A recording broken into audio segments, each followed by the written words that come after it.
The only thing that was on my mind in the moment was, I'm a lawn dart.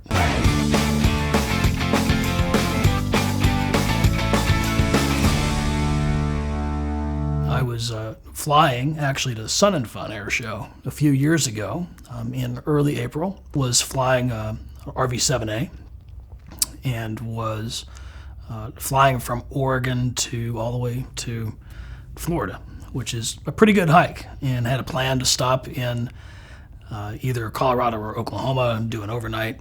As I was flying, and I made the decision to take a flight over the mountains and to go high. And I did that and went high, a little bit of a headwind. And as I started the descent into the Denver area, was up pretty high and started to descend down. It was good weather and everything. Began the descent, and all of a sudden, the world blew up. I heard a very, very loud bang, like a shotgun, and everything went into slow motion. Sort of, I don't know if you've ever experienced that before, but it's pretty intense, that and sort of that fight or flight response, I guess. So the RV-7A, this is with a tip-up canopy, right? And so it's just a big plastic bubble all around you here with the roll bar back here. And I remember seeing part of the canopy gone, and then the rest of the canopy leaving. And this is at nearly a couple hundred miles an hour, and it's 14 degrees Fahrenheit at altitude up there. It instantly became very cold and very loud. My glasses came off. My headset came off. I was unable to read the panel. It was not dark, but it was dusk. It was going to be dark. And I became very disoriented. What happened next, I really mostly don't remember. I remember little parts here and there. If we cut to the end, some kind of bird had hit the canopy. The airplane pitched up, and I know based on the data from the EFIS, so that was recorded by the computer system in the airplane, that the airplane rocked, and then the airplane started going downhill and going down here very, very fast and speeding up very, very quickly. What I do remember in the disorientation, I was trying to see, and I could see the horizon, so the distance wasn't too bad, but reading the panel was very difficult without my glasses on. It happened to have a Dynon EFIS screen in it. The white bar on there that goes like this when you're going down is a pretty bold thing, so I was able to make that out. I'm very familiar with the screen, and familiarity with the systems in the airplane, if you can't quite read it, as this situation proved out, can really help a lot. And the white bar I saw was filled up all the way down, which meant I was going down at a very, very fast rate. I had no idea how fast I was going. And I don't remember consciously doing the things that I did, but I do know that two things happen. And when you're becoming a private pilot, we talk a lot about some of the aeromedical things and some of the hazardous attitudes. And one of those hazardous attitudes they talk about is resignation. I was a police officer who had formal training in what I can just call never give up, defensive tactics and what have you, and have been in a lot of very stressful situations in my life, through work and other situations. The only thing that was on my mind in the moment was, I'm a lawn dart, and I'm going to go down into the mountains right here. And so I'm basically in the foothills of the Rockies at this point. And then I remember thinking to myself, thinking about my family, and that somebody had a birthday, the next day. I had promised that when I got back that we were going to spend some time together. And so picturing in my mind, I developed a counter attitude, I guess, of screw this, I'm going to do something about it. Climbed out, and got the airplane under control and started to get my head about me. And it was dusk. And then when you're up over the mountains and it's dusk, that's one thing. When you're in the shadow of the mountains, on the east side of the mountains, it gets darker down there before it gets dark up high. And it was getting dark down below. And I knew that because where originally, you could just see ground that was like sunset style, now I was starting to see the lights on the ground. But by seeing that, I started to think to myself, The mountains, as long as I can see those lights and the lights are still there and they're on the flat ground where the planes start, I know I'm okay. If something covers those lights up, I know I'm not okay. I use that as my reference, horizon reference, and the lights. And that big bold, either going up or down, definitely don't want it going up really high, don't want it going down a lot. That bar for that vertical speed indicator was really the only thing I had to focus on that I could really make out. In the air, it was 20 some odd minutes, between the time this happened and the time that I was descending down. As I was descending and going toward those little teeny tiny dots of lights out, they were just scattered around out there. I know I got that tunnel vision thing. And as that started to open up a little bit, I realized that there's some city lights over just off to my right. I looked over there. And honestly, at this point, I wasn't really sure where I was. And I didn't have the ability to talk, communicate, no headset. And I didn't have the ability to visually determine exactly where I was. But I turned toward those city lights, kind of off to the side of them, and headed that direction. I was headed into the Denver airspace. And one thing that I remembered was that in terms of operating the transponder on that particular screen is that, because I know where these little tiny places that you touch actually are, I knew about where to go with my finger in the blurry image I saw, and I was able to make the transponder come up. And I could tell that because the numbers for the transponder buttons are big on the screen, and it came up and I could see that. And I was just able enough to make out to squawk emergency. And I did that because I figured if I'm flying in the Denver airspace and I don't know where I am, I should at least make sure that they don't send somebody else into me where somebody else gets hurt. If I get hurt, I get hurt. But if somebody else gets hurt, that's not a good thing.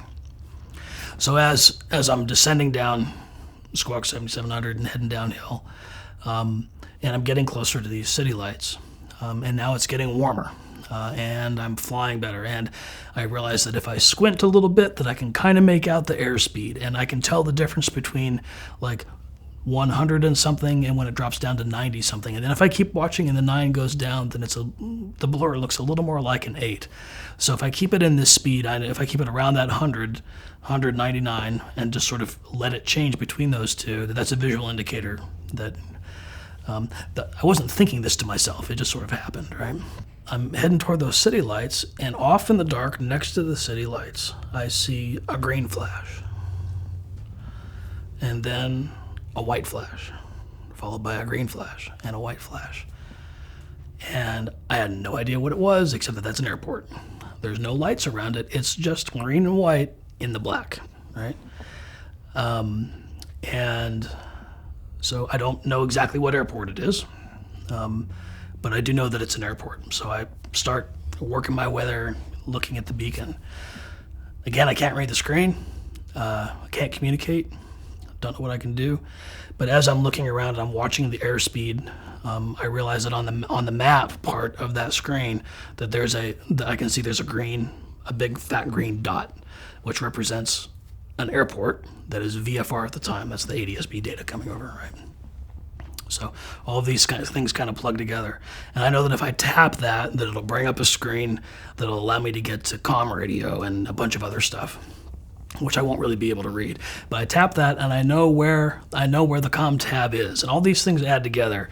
And I do that, and there's 2 frequencies I believe listed, which has got to be a CTAF and an ATIS, right? And so I guessed it which one. The top one's probably the CTAF, and so I know that if I tap that, and then there's these soft keys on this flight display. So there's these little buttons, but the labels change depending on what you're doing. But again, familiarity, I know if I do that the tune comm is gonna be the soft key down there, and if I could find the right one, I hit it, and I just blindly tapped and hit it, and then reached over the radio and hit the flip-flop. And then I got on the stick, and I just started clicking, right? Click, click, click, click, click, click, 5 clicks, 7 clicks. Nothing's happening. Keep trying, and then off over here next to the beacon, all of a sudden, lights flash on and then turn right off, which that never happens, right? And I thought to myself, and it was a runway shape. There was at least that much, right? Very briefly, but it was a runway shape. So I tried clicking again. Maybe I could do 5. So I do 5. I do 7. And again, they come on and they flash off. and this happens several times. So now I'm clicking, and they're coming on and off, but they're not staying on. So I know there's a runway there. So now I'm flying over the town. So I'm starting to get over the city lights now.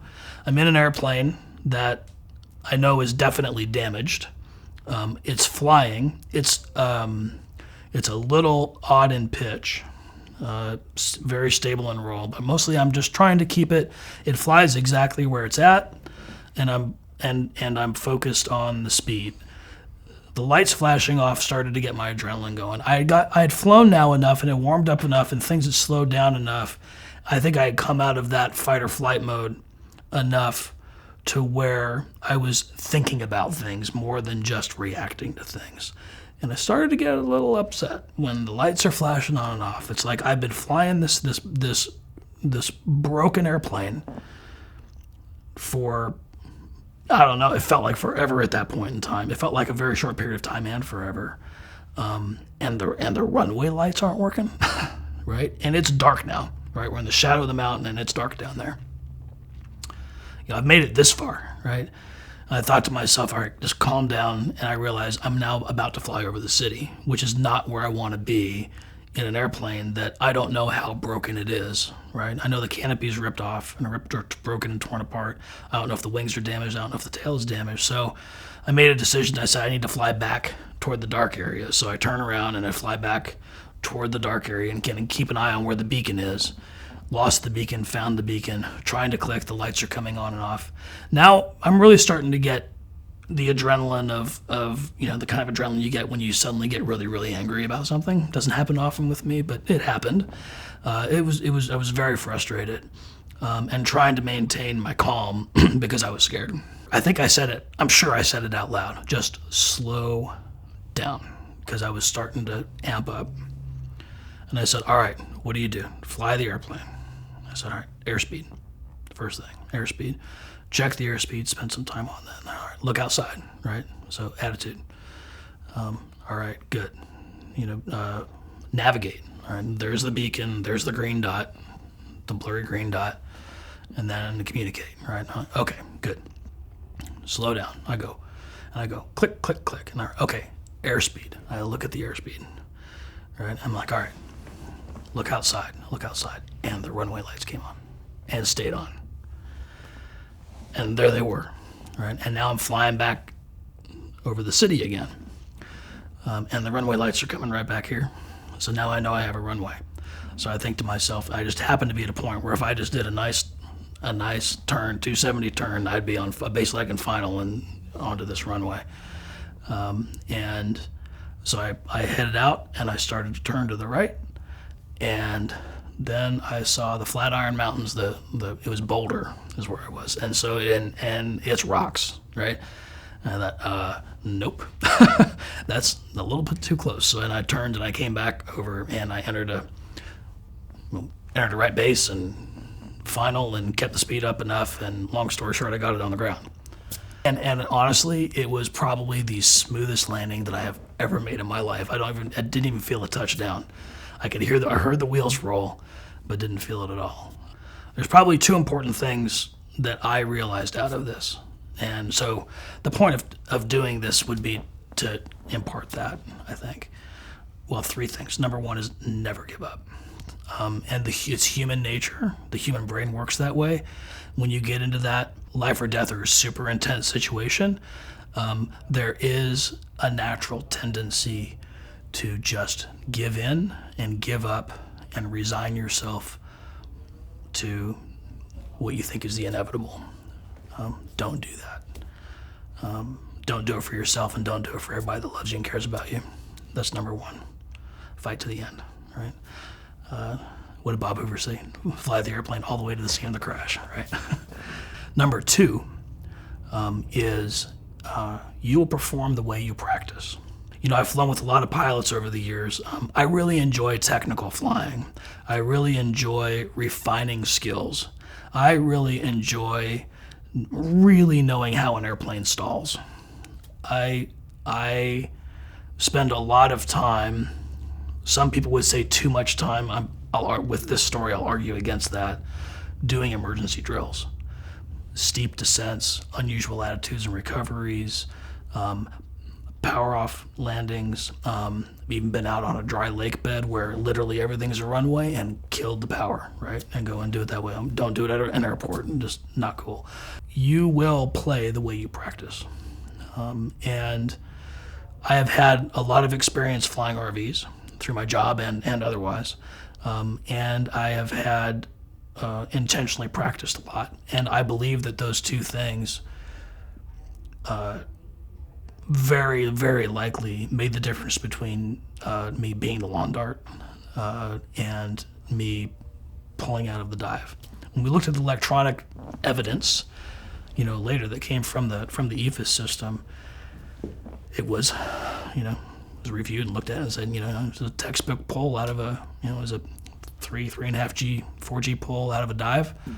And then I went and mapped it on Google Earth to see where it was, and I got pretty close to the ground coming down out of those mountains. So sometimes it's that little bit of margin, that little bit of extra that you build for yourself ahead of time that can make the real difference. I can tell you that in that particular case, that airplane with a badly broken canopy continued to fly. There wasn't any other significant damage to the airframe structure itself. I got a few cuts, and 9 months later, I found another blood spot in the airplane to clean up. But everything ended up okay. But it was a moment in my flying history that cemented a few things. There's one other thing that I learned about that flight, and this might be the one that is the easiest to make a difference on, right? Which is, I didn't have to be where I was when I was there.